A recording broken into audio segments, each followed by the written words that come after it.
J'ai fondé le cabinet Mobilisation Management, qui est un cabinet d'accompagnement des entreprises pour la qualité de vie au travail et le management des risques psychosociaux. Aujourd'hui, c'est un sujet incontournable. Le dernier rapport de la Caisse nationale d'assurance maladie montre que malgré les progrès en sécurité, les affections psychiques sont de plus en plus répandues dans les entreprises, multipliées par 7 en 5 ans. Le dernier rapport de l'IBET 2018 montre que le coût du mal-être au travail est de l'ordre de 13 000 € par salarié et par an. Et finalement, ce sujet est incontournable et doit être traité par les entreprises et toutes les entreprises. Alors, ce projet et cette entreprise est innovante à plus d'un titre.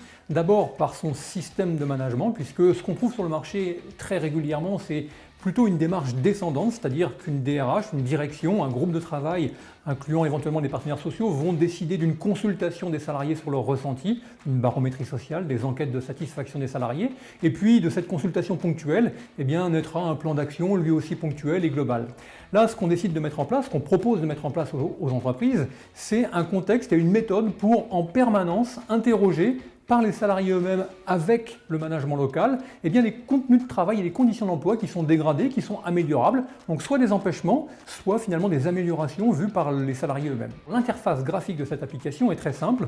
On va avoir sur n'importe quel outil digital, dont un smartphone, une tablette ou un ordinateur, la possibilité pour chaque salarié de remonter finalement une proposition d'amélioration ou un empêchement au travail, de le qualifier avec un langage commun très simple et puis de proposer des actions. Cette remontée va pouvoir aussi être travaillée avec le management local pour aller mettre en place des actions qui seront co-construites et in fine on aura un plan d'action qui sera automatiquement mis en place. Et de ce plan d'action, une analyse globale va pouvoir être extraite pour l'ensemble des salariés, des managers, des partenaires sociaux et de la direction bien évidemment.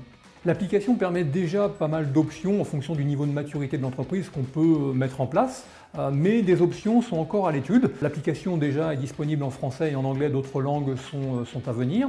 Et puis des fonctionnalités de type chat, notamment pour la co-construction des actions, sont aussi à l'étude.